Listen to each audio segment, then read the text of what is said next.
Ok, buenas tardes. Les damos la bienvenida. El equipo Taika les da la bienvenida a esta sesión 255, donde hablaremos del tratamiento después de la cirugía, en la voz del doctor Juan Antonio Vallejo, quien nos dará respuesta a cuáles son las indicaciones del yodo radioactivo. Presento entonces al doctor Juan Antonio Vallejo, médico especialista en medicina nuclear, jefe del Servicio de Medicina Nuclear del Hospital Universitario Reina Sofía de Córdoba, presidente de la Sociedad Española de Medicina Nuclear e Imagen Molecular 2017-2019. Muchísimas gracias, doctor Juan Antonio Vallejo, por estar aquí con nosotros. También nos acompaña la doctora Yaidira del Rivero, es médica de endocrinología de oncología en Bethesda, Maryland. Se especialista en oncología endocrina y tumores. Muchas gracias por estar con nosotros, doctora. Un placer, gracias. Bueno, entonces comenzamos la primera exposición con el doctor Vallejo. Pues el set es suyo, doctor. Muchísimas gracias. Buenas noches desde España. Aquí ya el sol se escondió porque la diferencia horaria sí lo hace. En primer lugar, me gustaría agradecer a Taika el que haya tenido el detalle de contar conmigo para poder participar en este evento donde nos centramos en el objeto de nuestro trabajo, los pacientes. De cara a esta presentación no tengo ningún conflicto de interés y sí que quería centrar desde una globalidad que todos los objetivos que nos planteamos cuando vamos a tratar a un paciente con cáncer de tiroides tienen una búsqueda de la supervivencia libre de enfermedad y reducir el riesgo de persistencia recurrencia. De esta manera vamos a disminuir el número de eventos que a nuestro paciente le acontecen a lo largo de toda su historia natural. También buscamos seleccionar correctamente cuál es el estadio en el que está el paciente y valorar el riesgo. Los tratamientos hay que medirlos de manera que evitemos esos tratamientos innecesarios y que no haya efectos secundarios por esta terapia que hemos aplicado. El radioyodo es un agente que oirán una palabra nueva desde hace unos años, teragnóstico. Esta es una palabra que viene de la integración del diagnóstico y la terapia, en el que vamos a utilizar un blanco específico que está relacionado con la propia biología del tumor y que nos va a permitir determinar cuál es la localización de la enfermedad o el estado global de la misma, evaluar la distribución teórica de ese yodo que vamos a administrar y así predecir la posibilidad de eventos adversos, planificar qué resultado vamos a obtener y monitorizar la respuesta al tratamiento. La utilización del yodo pues no es nueva. La utilización del yodo es algo histórico en la medicina nuclear y la terapia oncológica. En la década de los 40, Saurhead y Seiling fueron los primeros que utilizaron el yodo radioactivo como una terapia efectiva para el tratamiento del tiroides. Derivados estos productos de toda la carrera que se hizo en la búsqueda de la energía atómica. ¿Y por qué dar yodo? Bueno, pues porque la célula del tiroides es una célula un poco especial y que tiene en su membrana una proteína, que es el transportador de sodio-yodo, que es capaz de introducir en la célula ese yodo contragradiente, es decir, a pesar de que haya mucho yodo dentro, es capaz de meter aún más. Este contragradiente es un dato que nosotros tenemos que tener en cuenta y de cara a los tratamientos, todos ustedes saben que se planifica una disminución de la ingesta de yodo para favorecer el trabajo de este NIS, este importador. El propio yodo ejerce de regulador de la función tiroidea, por eso nosotros debemos de disminuirlo antes de planificar una terapia con yodo radioactivo. ¿Y por qué utilizar yodo radioactivo? ¿Qué hace el yodo radioactivo en la célula? Pues una vez que lo administramos, se va a introducir en la misma, aprovechando este importador, y va a tener varios efectos directos sobre el DNA del núcleo celular, efectos sobre la función metabólica, sobre las mitocondrias y efectos sobre la membrana celular. Pero esto sería muy poco, ya que también afecta al intersticio, al citoplasma, donde en el agua se producen reacciones sobre el oxígeno que generan un aumento de ese daño celular y al final conseguimos el objetivo, que es eliminarla. Pero también hay un objetivo de vecindad, no solo aquellas células que lo han captado, sino las que están cerca pueden tener esa alteración, es lo que se llama el fuego cruzado. Y además ejerce un efecto sobre células vecinas, es lo que se llama efecto bystander, en los que también va a producir esa lesión. Y finalmente hay un efecto a distancia, que es un efecto inmunológico, el efecto Ascopar, que está ahora tan de moda en la investigación de las terapias oncológicas. Es decir, que el efecto del yodo es complejo, pero a la vez sencillo de entender. Y algo que planteábamos antes de iniciar esta charla, tenemos dos posturas prácticamente antagónicas. Desde autores y grupos de trabajo que preconizan no utilizar el radioyodo, hasta otros grupos, sobre todo europeos, en los que dicen que la mayoría de pacientes se van a beneficiar del uso del radioyodo en el curso de su carcinoma diferenciado de tiroides. ¿Y qué datos hay a favor del tratamiento? Bueno, pues porque entendemos, y en esto los médicos nucleares estamos muy sensibilizados, que los riesgos del tratamiento se han maximizado y se han valorado poco los beneficios. ¿Cuál es el objetivo? El objetivo es dar una alta dosis de radiación a una célula folicular para disminuir lo que queda después de la cirugía y de esa manera dar una terapia adyuvante a la enfermedad local. ¿Qué conseguimos? Aumentar la sensibilidad y la especificidad de la tiroglobulina, es decir, darle más valor a esa herramienta en el seguimiento, tener una sensibilidad más alta por el rastreo postterapia, discriminar qué lesiones tiene el paciente que captan o no yodo y con eso condicionar cuál va a ser su tratamiento futuro, la posible detección de metástasis y un efecto beneficioso en aquellos casos de resección incompleta. El yodo va a reducir la recurrencia local tanto en pacientes que ya tienen una enfermedad metastásica conocida como en aquellos que no la tienen en el momento de la resección. Y eso va a tener un impacto en la supervivencia, incluso en pacientes de bajo riesgo. Y acabamos de ver en la explicación del mecanismo que tenemos una opción de estimular el sistema inmune para que también trabaje de nuestro lado en esa búsqueda de eliminar las lesiones neoplásicas.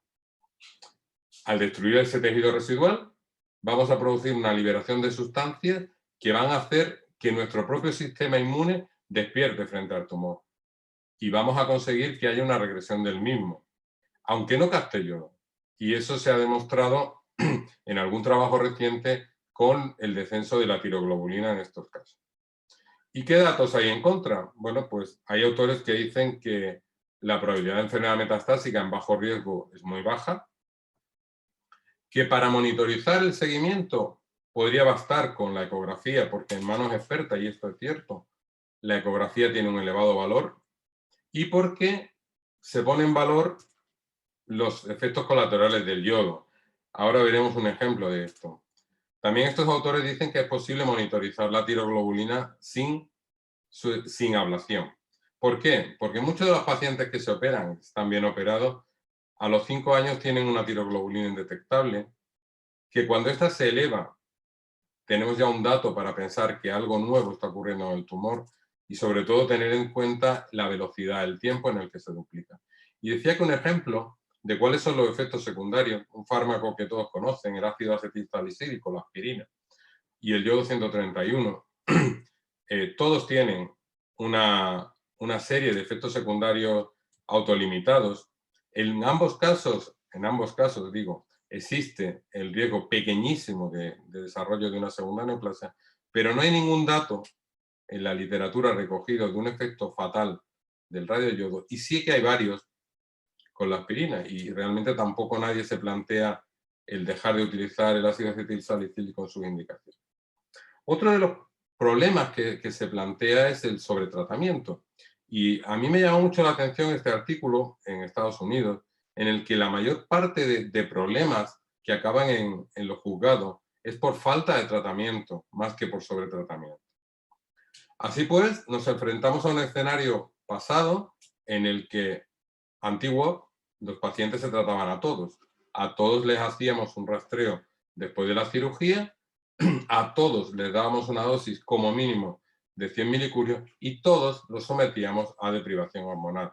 Y el escenario ahora ha cambiado. El escenario ahora es que vamos a seleccionar aquellos pacientes que vamos a tratar en base a la histología, la invasión de tejidos peritiroideos, la multifocalidad, la valoración de riesgo, que es importantísima, y algo que está cada día tomando más valor, que es la expresión génica del tumor. De modo que ya no hacemos rastreo previo al tratamiento después de la cirugía, vamos a tratar en base a los riesgos, y habrá pacientes en los que la decisión correcta es no tratarlos, y en otros en que lo idóneo será utilizar dosis bajas, y en nuestro caso nos decantamos claramente por evitar el hipotiroidismo utilizando la estimulación con tirotropina recombinante.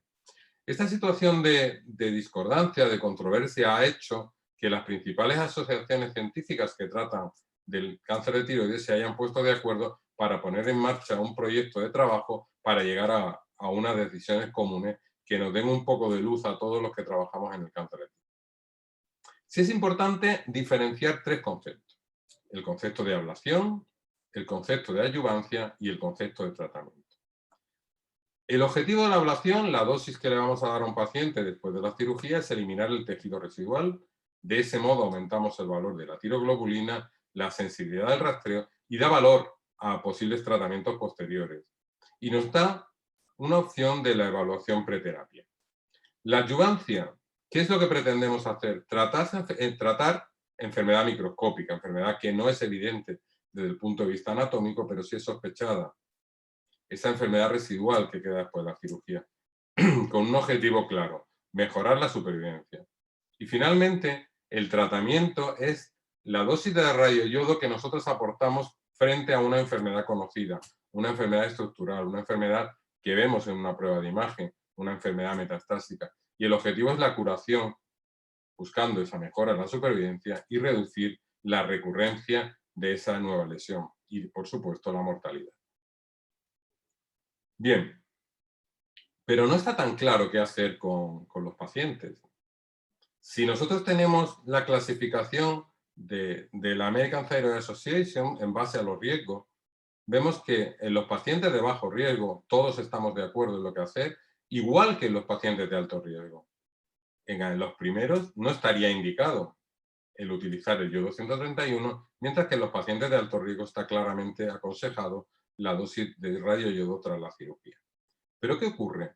Ocurre que queda un gran grupo de pacientes, que es casi la mitad, un 42%, en los que no está claro qué es lo que tenemos que hacer, y aquí es donde cobra valor el equipo multidisciplinar que se encarga del manejo de nuestros pacientes. ¿De qué depende la decisión? Bueno, pues de la estratificación inicial, del riesgo postquirúrgico, de qué esperamos como resultado de esta terapia, si queremos facilitar o no el seguimiento, y algo muy importante, de las preferencias del paciente. El paciente tiene que tener voz después de una información correcta sobre las opciones terapéuticas, de su estado funcional, de la comorbilidad y también de qué tenemos disponible en el centro en el que trabajamos, de qué tipo de ecografía tenemos, de qué tipo y qué calidad del equipo multidisciplinar y de los médicos nucleares, del equipo quirúrgico, de cómo estamos acostumbrados a trabajar. Pero les insisto que es muy importante la opción del paciente. Aquí hay un trabajo que es curioso, ya de hace algunos años, del Memorial Sloan Kettering Center, en el que la decisión de tratar con yodo se basaba, en primer lugar, y lógicamente, en la extensión de la enfermedad. Pero la tercera razón por la que tratar con yodo era el deseo del paciente de recibirlo. Y fíjense, el quinto puesto lo ocupa el temor que podía tener el facultativo, el médico, a que su paciente fuese mal. Lo que sí está claro es que si decidimos tratar con yodo, nosotros tenemos que aumentar la TSH.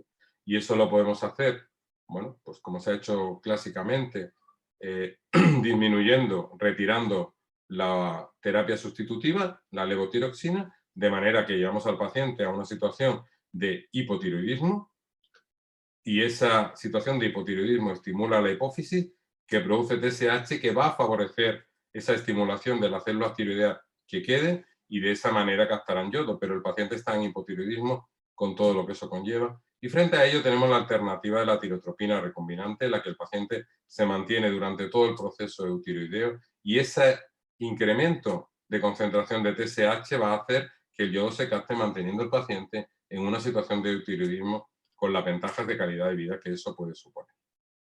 También es una situación controvertida. En las guías utilizan palabras dudosas de aceptable alternativa, pero realmente en nuestro medio es una indicación clara la utilización de tirotropina recombinante y evitar de esa manera el hipotiroidismo. Y vamos a cuándo hay que tratar a los pacientes. En bajo riesgo, bueno, no está recomendado de rutina el tratamiento en bajo riesgo, pero debemos de considerarlo en función de que el paciente tenga unas características físicas, personales, sociales, que puedan modificar el riesgo de recurrencia. Es decir, que no podamos seguir al paciente, por ejemplo, o algo que ya hemos dicho anteriormente, que son las propias preferencias del paciente. Aquí quizás se ha ido demasiado deprisa y se han dejado de tratar a algunos pacientes que probablemente se beneficiarían. ¿Por qué? Pues porque todavía no tenemos estudios prospectivos que se beneficien si el paciente se va a beneficiar o no de este tratamiento.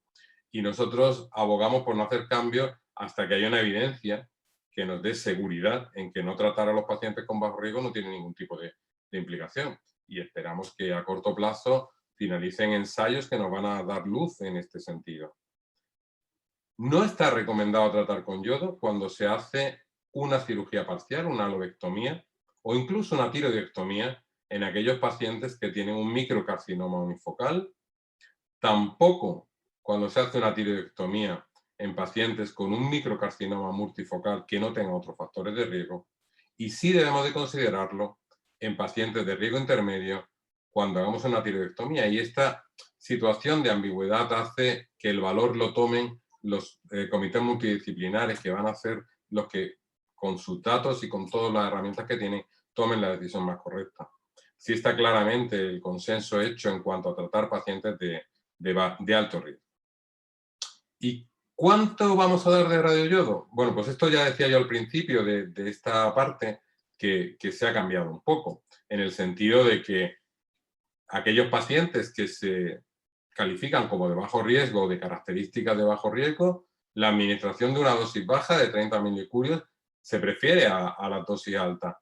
Esto aporta muchas ventajas, no solo para disminuir la dosis de radiación, sino también para el propio paciente, que en la mayoría de ocasiones no tiene que ser ingresado en una habitación de terapia metabólica. Las dosis más altas, bueno, pues hay que considerarlas cuando sospechemos que hay enfermedad o cuando busquemos la acción de tratamiento, como decíamos al principio. Cuando nosotros empleemos como tratamiento adyuvante, no se recomiendan ya grandes dosis como hace unos años. No se recomienda utilizar dosis de más allá de 150 milicurios, especialmente en personas mayores. En el bajo riesgo tenemos dos ensayos clínicos que nos han demostrado, el HILO y el estimable, que la mejor estrategia es la baja dosis y la estimulación con TSH recombinante, de cara a que tenemos datos ya con una evidencia científica que nos permiten utilizar esta dosis baja en este grupo de pacientes. Y además, estas dosis bajas no muestran un incremento de la recurrencia respecto a las dosis tradicionales que utilizamos de 100 milicurios, tal y como demuestra este trabajo que recoge los pacientes seguidos después de varios años de una dosis baja. ¿Y la alternativa de no tratar a estos pacientes? Bueno, pues tenemos que esperar la respuesta de los ensayos en curso, tanto el Estimable 2 como el ION, como el CLERAS-PRO, que probablemente en un par de años nos van a decir qué pacientes realmente no debíamos de tratar, y entonces optaremos por esa alternativa. Otra de las cuestiones que se plantean es si hay que calcular la dosis para cada paciente.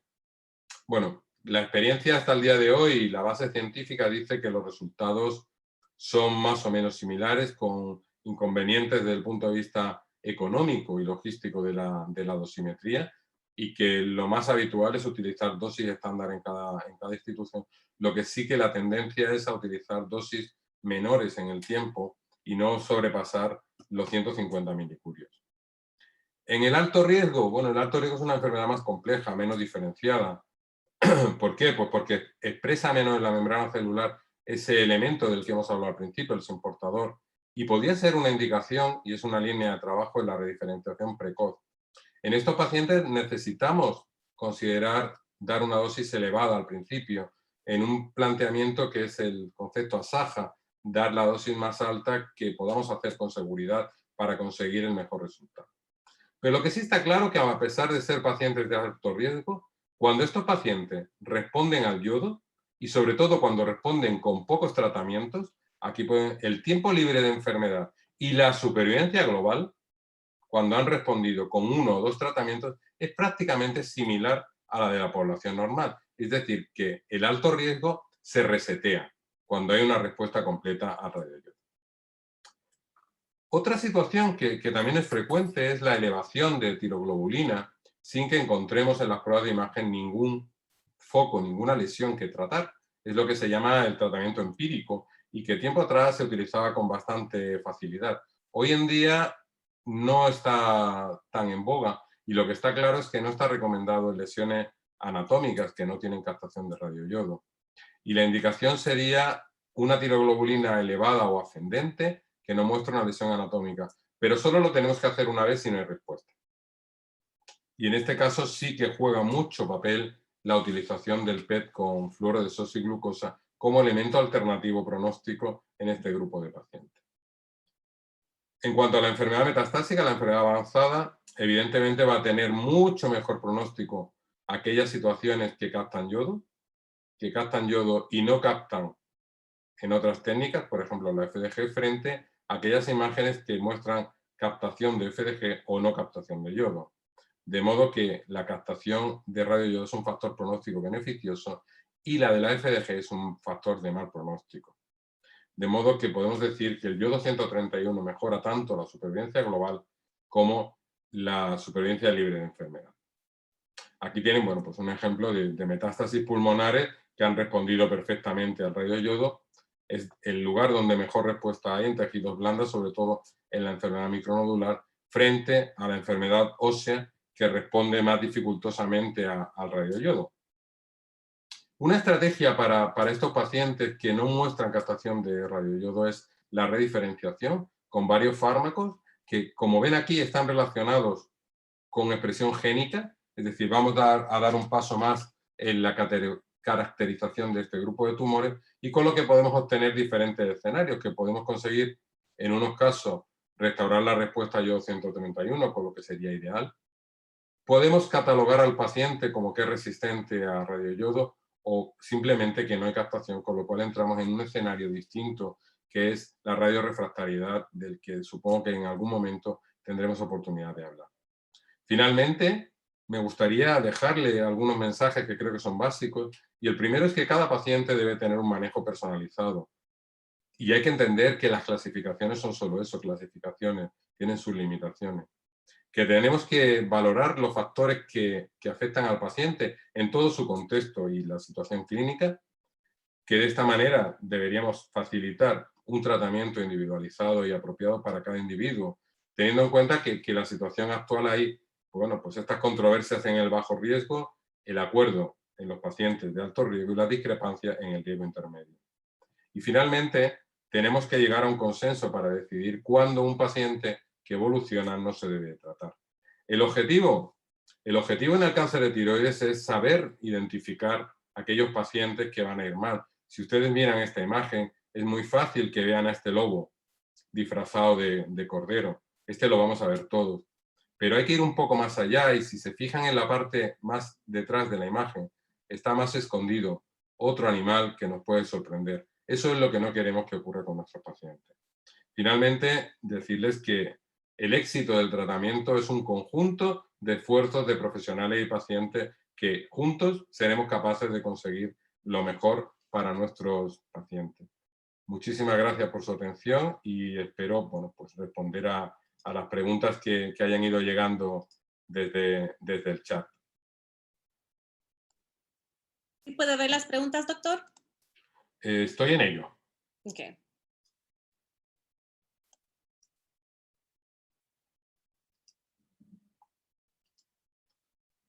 No las voy a dejar de compartir a ver si ahora las veo. Ahora las veo. En primer lugar, Suyin de Honduras dice, cuando el paciente no capta yodo, la mayor característica es que la tiroglobulina jamás baja. Bueno, pues no se puede decir eso. Hay pacientes que no captan yodo y la tiroglobulina se mantiene estable. Y hay pacientes en los que cuando se aplica otro tratamiento distinto, porque está indicado, también se consigue respuesta de esa tiroglobulina. Lo que sí deben de tener claro es que no hay una relación directa entre el que capte yodo y la tiroglobulina. Son dos cosas diferentes. Hay otra pregunta desde México, de Claudia Figueroa de AMECAT, a la que le mando un saludo. Dice, mi pregunta es, ¿cuál es la máxima dosis que puede recibir un paciente? Bueno, la máxima dosis que puede recibir un paciente es aquella que se pueda administrar sin que haya un efecto directo.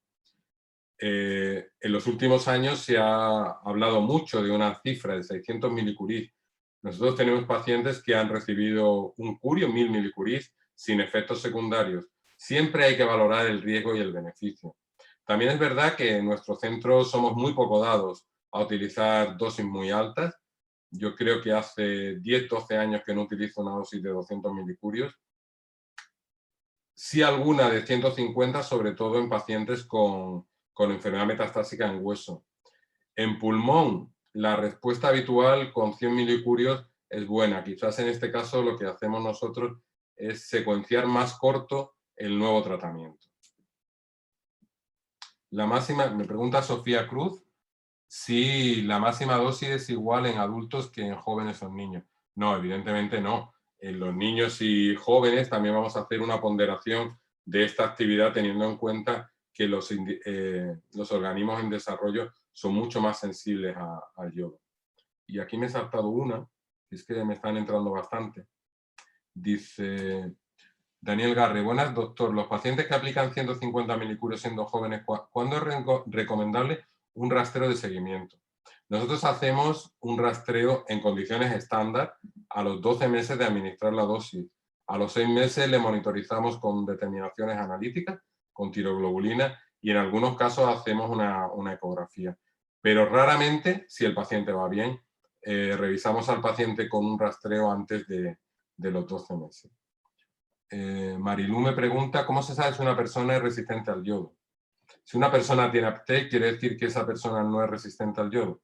A ver, aquí hay conceptos distintos.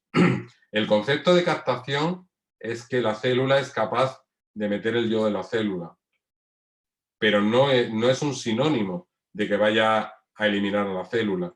La resistencia de la célula a la radiación es prácticamente impredecible.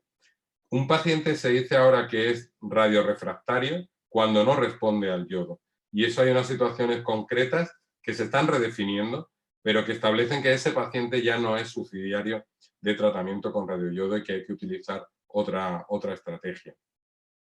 Edith, de 32 años, me pregunta que tiene un cáncer papilar de tiroides de variante esclerosante difuso, que tuvo metástasis en pulmón y le dieron 200 milicurios.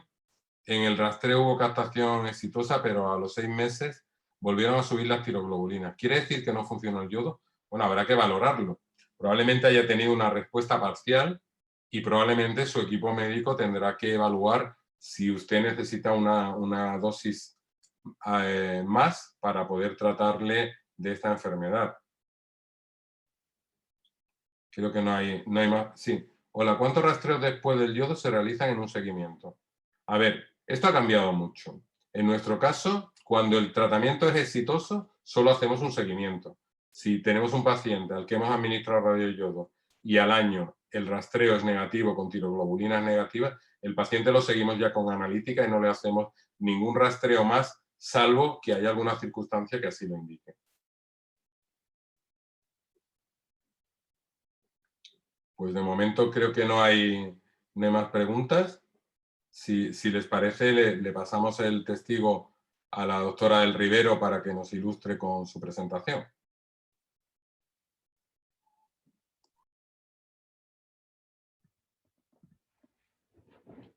Hello, can you hear me? Yeah, we can hear you. Okay, great. Thank you.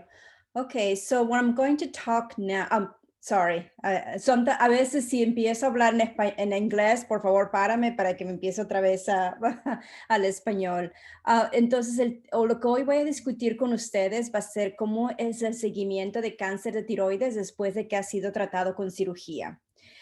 Yo soy una médica, una oncóloga, también soy una endocrinóloga en el Instituto Nacional de Salud, en el Instituto de Cáncer del NIH. Pero antes de discutir cuál es el seguimiento después de la cirugía, yo quiero discutir con ustedes qué son los nódulos tiroideos y cómo es que se detectan los nódulos tiroideos y cómo se siguen los nódulos tiroideos. Los nódulos tiroideos se pueden encontrar accidentalmente, ya sea por una evaluación física o ya sea por una imagen que se ha hecho como una como una tomografía o a veces incidentalmente se puede encontrar también con otras imágenes. Pero lo que uno debe de saber es que los nódulos tiroideos, ya sea los que se palpan o los que no se palpan en la exploración física, tienen el mismo riesgo de que se puedan desarrollar en cáncer de tiroides. Todos los nódulos que son más grandes de 1 centímetro de tamaño se tienen que seguir. Y básicamente lo que yo les estoy mostrando aquí es cómo se siguen. Y eso yo sé que está en inglés, pero yo les voy a decir más que nada en español cómo ellos se siguen. Después, una vez que se haya encontrado un nódulo tiroideo, ya sea por un examen físico o ya sea incidentalmente por unas imágenes, lo que se tiene que hacer es un ultrasonido de la tiroides y también se tiene que también detectar los niveles de la hormona tiroidea, que en este caso es la TSH.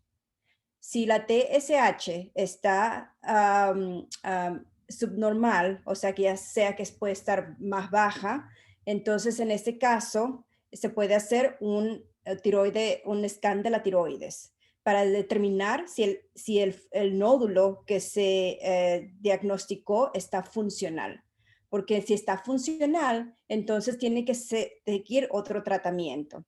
Ahora, si la TSH está elevada y los niveles de tiroides están indicando que se tiene que hacer una biopsia, entonces eso es lo que se tiene que hacer después, una biopsia de la tiroides. También depende del tamaño y de los que se encuentra también las características en el ultrasonido. Una cosa que quisiera mencionar aquí es cuáles son las características del ultrasonido y clínicas que nos puede llevar a hacer una biopsia de la tiroides o una biopsia del nódulo en la tiroides. Entonces, en esos tenemos que ver básicamente lo que se encuentra en el ultrasonido de ese nódulo. Si es un nódulo que se encuentra microcalcificaciones, normalmente como se ve en un ultrasonido es que se ven como si fueran unos puntitos blancos o microcalcificaciones, y si es más de 1 centímetro de tamaño, ese se tiene que hacer un ultrasonido. Si es un nódulo que es completamente sólido, también se le tiene, y es más de 1 centímetro de tamaño, también se le tiene que hacer una biopsia. A veces, dependiendo, los nódulos pueden tener una consistencia mixta. Quiere decir que puede tener un componente sólido y un componente más cístico. Y entonces, en esos casos, uno se tiene que ver en el ultrasonido y determinar que dependiendo del tamaño, cuál van las indicaciones de hacer una biopsia. Entonces, ¿cuál es la evaluación más apropiada? Ya les había mencionado que siempre se tiene que hacer se tiene que sacar sangre para medir lo que es la hormona de la tiroides, Thyroid Stimulating Hormone o TSH. Y ya les había explicado cuáles son el parámetro que se encuentra un poquito anormal, entonces tiene que hacer un scan. También se tiene que hacer un ultrasonido para determinar cuáles de ellos se tiene que hacer una biopsia. Y la biopsia se tiene que hacer con una agujita y determinar que es suficiente que se tiene que hacer en la biopsia para después verse en el microscopio y determinar cuáles son las características celulares de ese tiroides. Algo que es importante mencionar aquí, una vez que se le hace la biopsia de un tumor, de un nódulo de la tiroides, lo que ahora hacemos normalmente aquí en Estados Unidos es que lo mandamos para determinar lo que nosotros llamamos marcadores moleculares. Y la razón por qué es porque esto a veces nos ayuda a determinar cuál es la extensión de la cirugía. si se puede hacer una lobectomía. Básicamente una lobectomía es una resección parcial de lo que es la tiroides, y usted puede ver aquí en lo que es cómo es la tiroides, que parece como una mariposa, que siempre le decimos así, pero a veces si es una lobectomía, nada más se extracta una parte de la tiroides. O dependiendo de los marcadores moleculares, si me está indicando que puede ser una mutación que está asociada al riesgo de que estos cáncer de tiroides se pueda ir para otros lugares, entonces esa es una indicación para hacerse una cirugía total de la tiroides y se resecta toda la tiroides. Yo sé que en diferentes países se hacen diferentes prácticas, pero básicamente es lo que nosotros hacemos aquí. Ahora, como usted puede ver en esta fotografía, I don't know if you can see my pointer. Okay, sorry about that. Bueno, aquí en la fotografía, lo que usted puede ver es de que una vez que se saca lo que es se hace la biopsia, después de eso se manda a patología, se le estudia. Si las indicaciones me dicen que no están muy seguros de que puede ser un cáncer o que sea muy, que podemos sospechar que es alto para cáncer de tiroides, o si hay indicaciones de que es una folicular, caracterización de tiroid folicular, entonces en esas situaciones se tiene que hacer marcadores moleculares. Y dependiendo de lo que se encuentre, si son positivos, ya sea para estas específicas mutaciones que se llaman BRAF o que se llaman RET mutaciones o RAS mutaciones, entonces las indicaciones es hacerse ya sea una lobectomía o sacarse toda la glándula de la tiroides. Esto, por los años, esos son los diferentes marcadores moleculares que se han hecho. Inicialmente, en el 2007, se habían hecho un panel que nada más contenía 7 genes. Pero ahora, desde el 2017, se han hecho panels que se han encontrado hasta más de 112, inclusive más genes.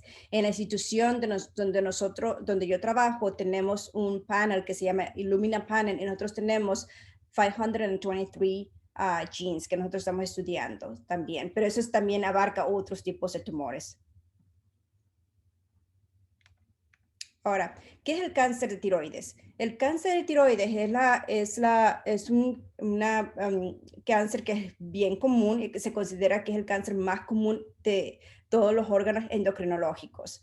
Yo siendo endocrinóloga y oncóloga, y yo me dedico básicamente a tumores endocrinos, el cáncer de tiroides es el más común comparado a otros tumores endocrinos. Se considera que es el quinto tipo de cáncer más común en mujeres. Y una de las razones por la cual piensan que es más común en mujeres es por la asociación con Hashimoto's, tiroiditis de Hashimoto's. La incidencia ha aumentado en las últimas 3 décadas y se ha visto más en cuanto al diagnóstico de thyroid cancer. Y también se considera que puede ser el tercer cáncer más común en mujeres, después del de mama, después del colon, después del de pulmón. Usted, como puede ver aquí, la incidencia de thyroid cancer se ha incrementado abundantemente en las últimas 3 décadas, como se le había dicho. ¿Y por qué pasa esto? Una de las cosas que dicen que por qué nosotros estamos viendo más cáncer de tiroides es porque nosotros hacemos más diagnósticos, más exámenes de la tiroides, y porque nosotros podemos detectar un nódulo en el examen físico, después hacemos un ultrasonido, o puede ser que incidentalmente se haya hecho algún scan por alguna otra razón y entonces se detectan más. Uno considera que puede ser que por eso la incidencia de cáncer de tiroides está más aumentada debido a que ha crecido la incidencia. Ahora, just one second. Sorry about that. Ahora, otra cosa es si hay algo que está nosotros llamamos en el environment, que está asociado a que haya más incidencia de cánceres, puede ser, pero todavía eso está en investigación. Ahora, aquí le estoy demostrando los diferentes tipos de cáncer de tiroides. El más común es el cáncer, lo que nosotros llamamos el cáncer diferenciado de la tiroides. El cáncer diferenciado de la tiroides tiene dos subtipos, que es el cáncer papilar y el cáncer folicular de la tiroides. Esos son los más comunes y como usted puede ver aquí, el 88% de todos los cánceres son cáncer diferenciado de la tiroides. Ahora, el 4% de todos los cánceres de la tiroides es el cáncer medular. Y el 2% es el cáncer que es un poco más agresivo, nosotros no tenemos muchas maneras de tratamiento, es el cáncer tiroide anaplástico. Entonces hay otros cánceres que afectan también la tiroides, que es el linfoma, que también es raro, el sarcoma de la tiroides, y también nosotros tenemos el cáncer tiroides, cáncer de la tiroides, pero esos son mucho más raros. Y lo que yo quiero mostrarle aquí es que ahorita, como ha ido la ciencia, es de que ya se han diagnosticado mutaciones con el tipo de cáncer. Como puede ver aquí en el cáncer papilar, se ha demostrado más mutaciones y aproximadamente el 70% de cáncer puede ser que ya tenga una mutación en el BRAF, que sea una mutación en el RET, y estas mutaciones es importante hacerlo, y por eso es que cada cáncer de tiroides se tiene que hacer un examen molecular, porque eso también nos puede ayudar a determinar cuál va a ser el tratamiento, especialmente en cánceres que son más avanzados, que están metastáticos. Entonces, si hacemos este examen molecular, puede ser que nos ayude a determinar qué tipo de tratamientos tenemos. Recientemente, en este año, uno de los tratamientos que se aprobó para cáncer papilar con RET mutated, también al cáncer medular, es el selpercatinib, que es un tipo de quimioterapia que es oral, y eso está, y los resultados en los estudios clínicos que se han hecho son muy satisfactorios, y por esa razón se ha aprobado este año para el cáncer papilar o medular que tengan mutaciones en el RET. Esto es, y le pido una disculpa de antemano por esta diapositiva que tiene muchas palabras, pero lo único que quiero mostrarle aquí es que el cáncer de tiroides, a comparación de otros cánceres, debido a la edad, se dividen en ya sea Stage 1 o Stage 2, ya sea si son pacientes que son más jóvenes de 45 años. Estadio 1 o estadio 2. Y los pacientes que son mayores de 45 años, nosotros tenemos otra clasificación. Y esta clasificación se ha asociado también como los pacientes han sobrevivido y han vivido a largo plazo con el cáncer de tiroides. Y usted, como puede ver aquí, las personas que tienen el cáncer de tiroides que está localizado, que no se ha ido a otras regiones en el cuerpo, o que, por ejemplo, el estadio 1, que solamente es totalmente localizado, que una vez que se ha hecho cirugía no se ha encontrado ninguna manera, otro linfnodos, puede ser que unos linfnodos menos de 5, igual el estadio 2, que es cuando hay un poquito más de infiltración en otros linfnodos, y puede ser que haya también una extensión capsular afuera de la cápsula del cáncer de tiroides.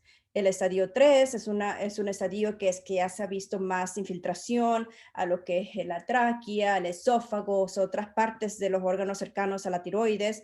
Y el estadio 4 es cuando ya se ha ido a otros lugares. Pero esto es solamente para demostrarte también que dependiendo del estadio en que se encuentra el paciente, también eso depende cuánto los pacientes pueden vivir con la enfermedad a largo plazo. Y eso es importante nosotros saber, porque también si nosotros sabemos esto, también nos puede ayudar a determinar cuál va a ser el seguimiento y cuál va a ser el tratamiento, el algoritmo de tratamiento. El doctor del Valle le estaba explicando anteriormente en su otra plática los pacientes que son de low risk, los pacientes que son de bajo riesgo, de riesgo intermediario o de alto riesgo. ¿Y en qué se basa eso? Los pacientes, y eso también se ha publicado, y el American Thyroid Association son los que publicaron los guidelines, que básicamente te explica en qué riesgo se encuentra cada paciente y cuál va a ser el seguimiento del follow-up. Pero aquí, básicamente, lo que yo quiero decir es que el paciente de bajo riesgo son los pacientes que tienen cáncer de tiroides localizado. Puede ser que los linfáticos estén afectados, normalmente menos de 3. Puede ser que también haya un cáncer de tiroides que sea menos de 4 centímetros de tamaño, y puede ser que no haya ninguna otra mutación asociada con el bajo riesgo de tiroides. Esto básicamente nos está diciendo cuáles son las características que nos puede decir cuál es el riesgo en que se encuentra el paciente y cuál va a ser la recurrencia, cuál va a ser el riesgo de recurrencia. Los casos de tiroides que tienen un riesgo intermediario son los pacientes que tienen más una invasión vascular. Hay, los linfáticos que se han afectado son más de 5, que hay una mutación, se detectan mutaciones, ya sea el BRAF, que puede ser una de ellas, puede ser también que haya infiltración a órganos cercanos a la tiroides. Y los pacientes que son de alto riesgo, ¿cuáles son los pacientes de alto riesgo? Son los pacientes que tienen más extensión en los órganos cercanos, que pueden también, que tengan linfáticos que sean más grandes, que son más de 3 centímetros de tamaño, que también tiene metástasis en otras partes del cuerpo, que también tienen mutaciones, como nosotros llamamos el BRAF, que los ponen al riesgo alto. Y el tratamiento de cáncer de tiroides, cirugía, es lo que se hace. Cuando una vez que se detecta, se tiene que hacer la cirugía. Y normalmente el seguimiento va a ser los pacientes, ya sea con el cirujano que los va a ver, y también va a ser el endocrinólogo que sea un experto en cáncer de tiroides. Y también el doctor especialista en medicina nuclear, especialmente para los que necesitan radiación de yodo. Una vez que se les hace la cirugía, es importante que se tenga que ver los valores de la hormona. Todos los pacientes, excepto los pacientes de bajo riesgo que se han sometido a lobotomía, requieren terapia con hormona tiroidea, y esa es la levotiroxina. Nosotros llamamos T4, levotiroxina, Synthroid, esos son los nombres, para reemplazar la producción normal de hormonas y también para suprimir el crecimiento del tumor. ¿Y por qué eso es importante? Porque la hormona de la TSH, la hormona Thyroid Stimulating Hormone, es una hormona que también ayuda a crecimiento. Entonces, por eso es importante suprimir esa hormona con levotiroxina, porque si esa hormona está muy elevada, eso también puede hacer a que crezcan otros tumores de la tiroides. Por eso es importante que una vez que se empiece la hormona tiroidea, que se siga con los endocrinólogos, que tengan los niveles adecuados de hormona tiroidea. Ahora, después, ¿cuáles son los valores de hormona tiroidea? Después de la cirugía también es muy importante. En los pacientes que se han hecho lobectomía, como yo les expliqué anteriormente, los pacientes de lobectomía son los pacientes que no han tenido, nada más se les quitó una parte de la tiroides, no se les quitó la tiroides total. Ellos normalmente no se les empieza la hormona tiroidea, al menos que tengan tiroiditis de Hashimoto's o que la hormona estimulante de la tiroides, que la TSH, esté alta, ya sea que se ha visto alta antes de la cirugía. Y se mide la TSH 6 semanas después de la cirugía para determinar la necesidad de cuál es cuánto levotiroxina se tiene que dar, y también cuál es la función. Y también eso nos ayuda a determinar también la evaluación del estado de la enfermedad postoperatoria. En pacientes que se le han hecho toda la tiroidectomía, o que se le ha quitado toda la glándula de la tiroides, entonces se tiene que hacer, todos los pacientes se le tiene que dar la hormona tiroidea, levotiroxina, Synthroid, y normalmente se tiene que empezar inmediatamente después de la cirugía. Y también es importante que se estén chequeando en 4 o 6 semanas después de la cirugía para después hacer el ajuste. Y eso es lo que se ha recomendado también. ¿Cuáles son los niveles? Porque yo me imagino que cuando usted va a ver al médico, una de las cosas que siempre checan es las TSH. Y uno siempre, y dependiendo de los niveles, uno se le tiene que subir o se le tiene que bajar. Y eso es importante porque como le había explicado anteriormente, la TSH tiene que estar suprimida porque la TSH es un factor de crecimiento. Entonces tenemos que suprimirla en pacientes con cáncer de tiroides. Entonces, aquí lo que se ha recomendado de la Asociación Mexicana, no mexicana, my apologies here, but this is the American Thyroid Association. es that si la tiroglobulina, y el doctor del Valle le explicó que la tiroglobulina también anteriormente, y la tiroglobulina es un marcador de cáncer. Quiere decir que si está elevada, eso nos está indicando que puede ser que el cáncer puede ser que esté activo. Nosotros no sabemos, pero eso es algo que uno siempre tiene que estar chequeando. Cada paciente que tiene cáncer de tiroides, aparte de la TSH, se tiene que también chequear la tiroglobulina. Si la tiroglobulina está detectable en pacientes de bajo riesgo, entonces los niveles de TSH que se tienen que mantener es de 0.1 a 0.5. Si la tiroglobulina es undetectable después de que se hizo la cirugía, entonces los niveles de TSH 0.5 a 2. Ahora, los pacientes de riesgo intermedio, aquí usted puede ver cuáles son los niveles de TSH que se tienen que mantener y también los pacientes de riesgo alto, la TSH tiene que estar totalmente suprimida. Esto es también indicando que esto nosotros llamamos Kaplan-Meier. Básicamente nos está indicando cuál es la sobrevivencia en pacientes que tienen cáncer de tiroides.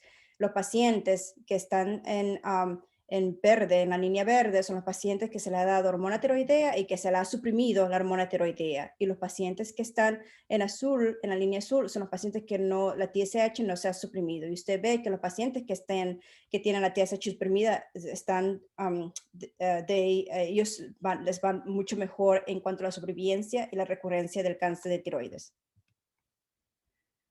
¿Cuál es el seguimiento que nosotros tenemos que determinar después de la cirugía?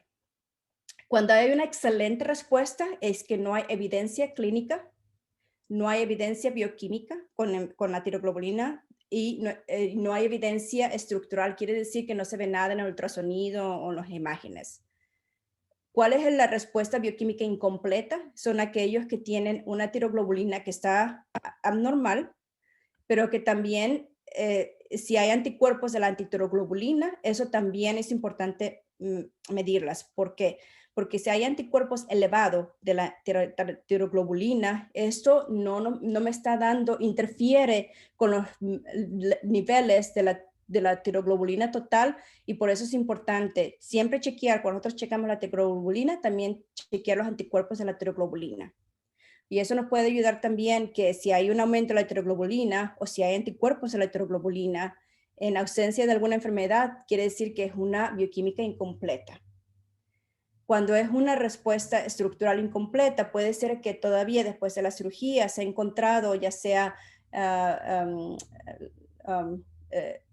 linfáticos que han sido persistentes de la enfermedad o que se ha diagnosticado que también puede ser que se ha encontrado el cáncer de tiroides en otras partes del cuerpo.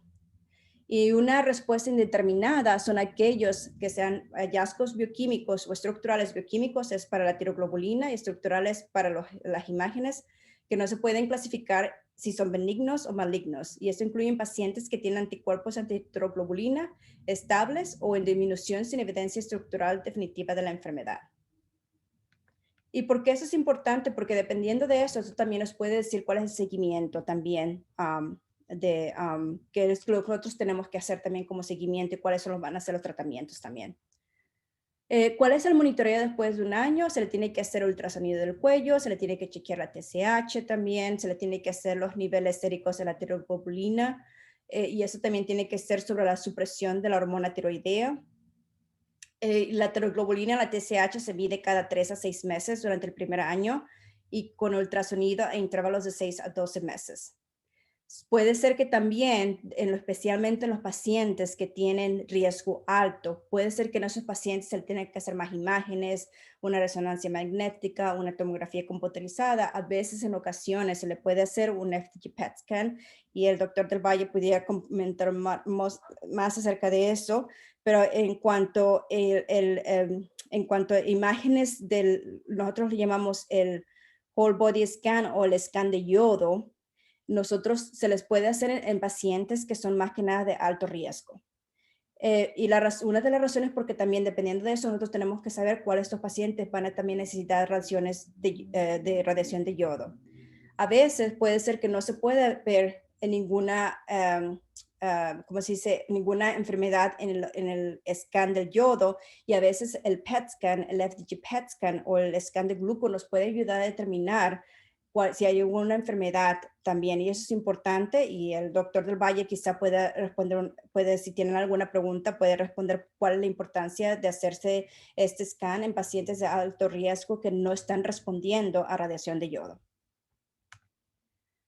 So nosotros discutimos, I know that I only have like a couple of minutes, so that's why I just wanted to mention about that the importance o la importancia de medir la tiroglobulina sérica, porque eso es importante para monitorear en pacientes de cáncer de tiroides, y se debe de, normalmente nosotros recomendamos que la tiroglobulina se haga usando el mismo ensayo, y discutimos nosotros los anticuerpos de la tiroglobulina, que es importante que también se estén midiendo, porque si están elevadas, eso no nos está dando un valor accurate de lo que es la tiroglobulina adecuada.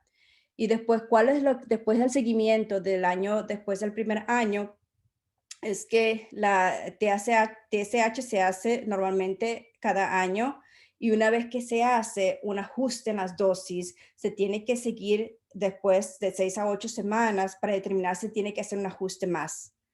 Y los pacientes de alto riesgo, hoy discutimos también que es importante que la TSH esté suprimida.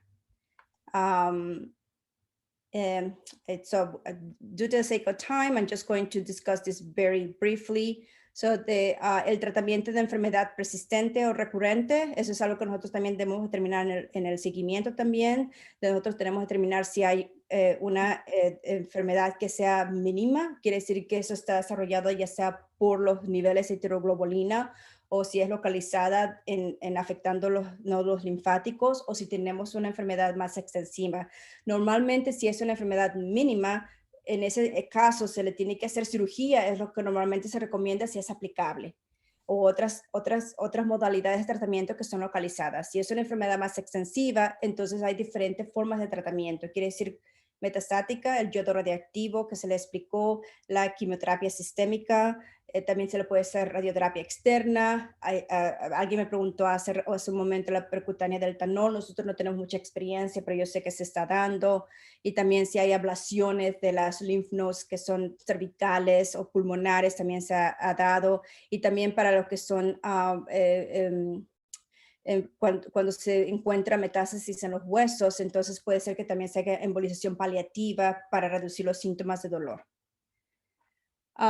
So I think that I'm going to stop here. I mean, that was the main thing that I was asked to do. So I know that they have, I have a few slides about, tengo algunas slides de lo que es el cáncer de tiroides medular, y también de lo que es el cáncer anaplástico, tiroides de anaplástico, pero lo que yo les puedo decir aquí es de que en cuanto al cáncer de tiroides medular, la calcitonina es el marker tumoral, o sea, en el cáncer papilar es la tiroglobulina, en el cáncer medular es la calcitonina. Entonces, dependiendo de los niveles de calcitonina y dependiendo de lo que se encuentra en las imágenes, va a también ser el seguimiento también. Y eso es básicamente lo que dice aquí en el cáncer de tiroides medular. Y lo único que quiero decir es que en el cáncer anaplástico también normalmente este es un cáncer mucho más agresivo, se encuentra mucho más avanzado. Y normalmente una vez que se encuentra, lo que se recomienda es quimioterapia junta con radiación. Entonces, y esos son los que se ha hecho en cuanto a terapia después de la cirugía. Nosotros tenemos que hacer más effort para también descubrir más terapias para lo que es el cáncer de tiroides anaplástico. Hace 2 años se aprobó el trematinib, dabrafenib por cáncer anaplástico, pero eso también son los pacientes que tienen BRAF, mutation en el BRAF. Entonces nosotros todavía tenemos que hacer más investigaciones o también tener más tratamientos para este tipo de tumor. Nosotros, donde yo trabajo, tenemos un protocolo que es la historia natural de cáncer de tiroides y de cáncer de nódulos de tiroides, para nosotros poder entender más la biología de esos tumores. Eso es un protocolo que está abierto y que todos los pacientes que tienen cáncer de tiroides están elegibles. Y nosotros tenemos otro estudio, yo soy el investigador de este estudio, que es la historia natural de niños y adultos con neoplasias neuroendocrinas, que también se incluye cáncer de tiroides. Y la idea de este estudio es que nosotros queremos entender más la historia del cáncer de tiroides. También nosotros queremos determinar si hay algo que podemos hacer en cuanto a prevenir y también para determinar y también encontrar más terapias efectivas para el cáncer de tiroides. I just wanted to acknowledge everyone I'm working with. Thank you so much. Sorry, I think I'm over the time. Muchas gracias, doctora. No hay problema. Tenemos unas preguntas. ¿Las puede ver? Sure. Ajá. Y puede contestar las que pueda. Y para los que no se puedan contestar, en la sesión que sigue van a estar los 4 doctores que presentaron ahora en español y les pueden hacer las preguntas a ese momento. Yeah. So I'm going to ask the question, answer the question. Le voy a responder la pregunta a Claudia Figueroa. Ella está preguntando si la supresión de TSH en los niveles que acabo de mencionar, ¿por cuánto tiempo se sigue? Y eso es una muy buena pregunta. Normalmente se sigue en personas de alto riesgo, esa supresión de menos de 0.5 se sigue por 5 años. Si después de 5 años no hay ninguna evidencia de que haya alguna recurrencia, entonces después de eso podemos o sea, podemos subir un poco más, no tenemos que suprimirla tanto después de 5 años. Y una de las cosas, ¿por qué 5 años? Porque uno se dice que es en los primeros 5 años que puede ser que haya más riesgo de recurrencia, pero al mismo tiempo la medicina no es una ciencia obsoleta, entonces puede ser que también puede pasar después de 5 o 10 años. Pero normalmente lo que se recomienda es en 5 años, si no hay evidencia de enfermedad de cáncer de tiroides, y se tiene que mantener debajo de 0.1. Después de eso, no hay evidencia de enfermedad, y entonces después de eso puede ser un poquito más loose. Puede ser un poquito, no tiene que ser tan suprimido.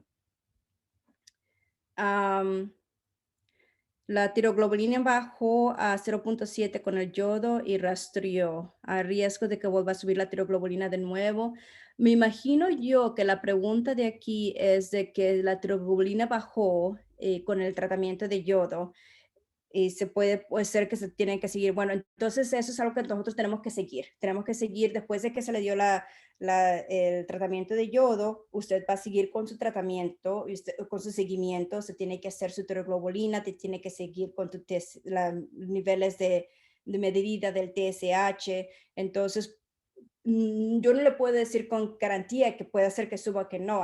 Como el doctor del Valle le dijo, a veces podemos ver una respuesta parcial de la radiación del yodo y en eso vemos que la tiroglobulina sube. Normalmente, si es un tratamiento que es efectivo después del yodo, nosotros pensamos que la tiroglobulina puede estar bajo, pero eso es algo que nosotros tenemos que estar seguimiento. En las personas de alto riesgo, como les había explicado antes, hay más riesgo de que haya recurrencia. Por eso el seguimiento tiene que ser continuo. Dentro de las investigaciones que se han realizado durante años atrás, esta es Mary Giraldo, y su pregunta es, dentro de las investigaciones que se han realizado durante años atrás, ¿qué ha producido esta enfermedad o qué aspectos se les aduce y por qué las mujeres? Mary, una buena pregunta. Y normalmente lo que nosotros pensamos, ¿por qué las mujeres son más afectadas? Porque había una asociación cáncer de tiroides con lo que es la tiroiditis de Hashimoto's. Y la tiroiditis de Hashimoto's es más común en mujeres. Por eso es que hay una más incidencia que las mujeres tengan con Hashimoto's tiroides. Puede ser que también presenten, es una relación con el cáncer de tiroides. Y por eso es que nosotros pensamos que esa es la asociación. Lilian Carcamo. Mi pregunta es, si una persona que fue operada de cáncer de tiroides se le diagnosticó Hashimoto's, tarda más en normalizarse los anticuerpos y que la tiroglobulina esté baja, ¿cómo podemos saber de esta condición? Okay, very good question. Y I'm happy, yo estoy bien contenta de explicarle más en detalles, pero eso es lo que le voy a decir. Los anticuerpos de Hashimoto's tiroides no son los anticuerpos de la tiroglobulina. Los anticuerpos a Hashimoto esteroides, nosotros le llamamos, es el TPO. Son anticuerpos específicos para Hashimoto's. Los anticuerpos relacionados a la tiroglobulina casi nunca lo hemos visto asociado con el Hashimoto's. Entonces quiere decir que la tiroglobulina y la antitiroglobulina son específicas más para el cáncer de tiroides. Y si tiene usted una pregunta más, yo dejé mi email. Cualquier cosa usted me llama y yo feliz de responder a cualquier otra pregunta. So, aquí Juan Fernando Vázquez me está diciendo que me puede indicar si la variante papilar infiltrativo tiene alguna diferencia. Bueno, eso también, el papilar infiltrativo no es algo que se ve comúnmente. Entonces, en mi experiencia, yo quisiera saber cuál es la experiencia de otros cáncer de tiroides expertos aquí en el panel, pero normalmente lo que me puede ayudar aquí a diferenciar si tu pregunta puede ser que sea más agresivo o no. Esto es aquí donde yo recomendaría hacer un examen molecular para determinar si hay alguna mutación asociada con eso, porque nosotros ahora sabemos que dependiendo del examen molecular o de las mutaciones que se han encontrado, pueden ser que estos cánceres de tiroides pueden presentarse o pueden también behave de una manera diferente. Entonces, and you have to forgive me my Spanglish here. So, Sonora de Honduras. Hola, biopsia postoperatoria, carcinoma papilar, Hashimoto's. Oh no, I'm sorry, I think I answered that question. So then, soy Sujin de Honduras. Cuando en un paciente todavía le quedan nódulos benignos a riesgo. Una pregunta buena. Ella pregunta si hay un paciente que todavía tenga nódulos benignos, ¿cuál va a ser el riesgo que se puede desarrollar cáncer? El riesgo va a ser cualquier riesgo de cáncer de cáncer de tiroides. Lo único que se recomienda es si se encuentra un nódulo y se le hace una biopsia, y si la biopsia es benigna, entonces lo que se recomienda es repetir el ultrasonido en 1 año o 2, y después si hay cambios en cuanto al tamaño o si se ve que es más sospechoso, se tiene que volver a repetir la biopsia. Eso es algo que nosotros recomendamos. Normalmente cada 2 años se le vuelve a repetir el ultrasonido. Si hay un cambio, se lo tiene que hacer otra vez la biopsia, porque el riesgo de desarrollar cáncer de tiroides es el mismo riesgo que cualquier otro nódulo de la tiroides.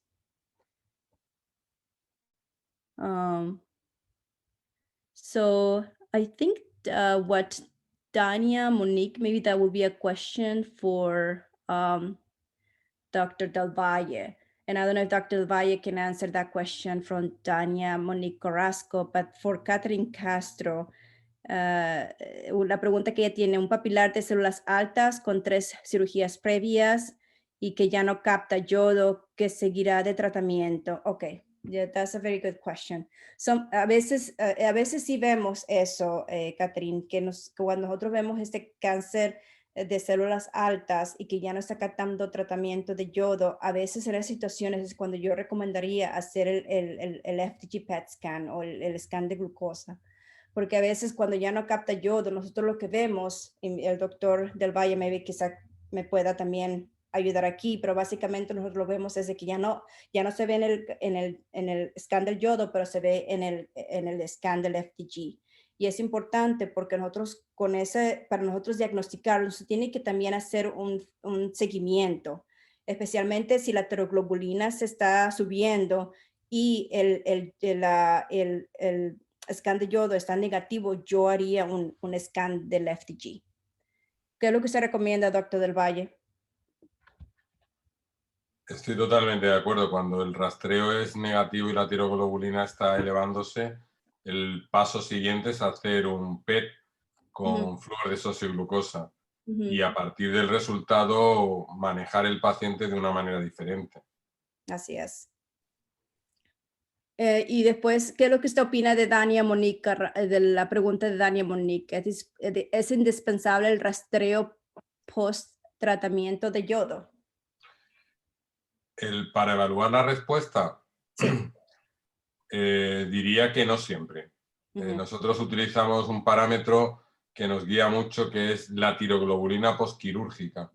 Si tenemos un paciente que antes de darle la dosis ablativa, la tiroglobulina postquirúrgica ha bajado, a las 3 semanas de haberlo operado, probablemente ese paciente en el seguimiento lo manejemos solo con cifras analíticas y no le hagamos el rastreo.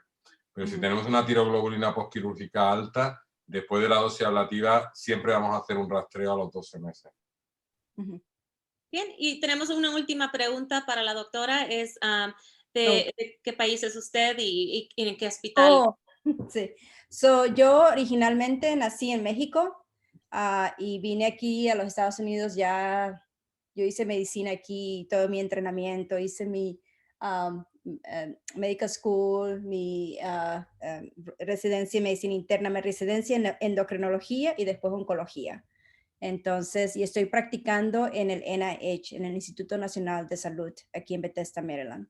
Entonces, nosotros lo que hacemos en el NIH es todo basado en protocolo, es protocolos de investigación y todo lo que hacemos en el NIH es gratuito. Entonces, si usted quiere participar en algunos de nuestros estudios, mi email lo puse en mis diapositivas y me puede comunicar y yo feliz de ayudarlos.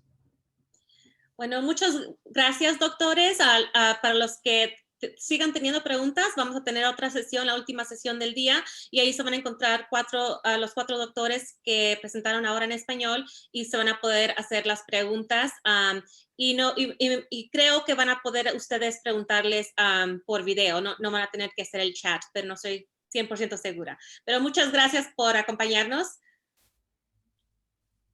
Gracias. Muchas gracias, un placer.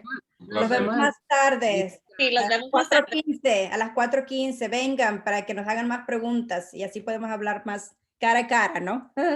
Muy bien. Muchísimas Muchas gracias a todos. Ok, gracias. Nos vemos más tarde. Bye.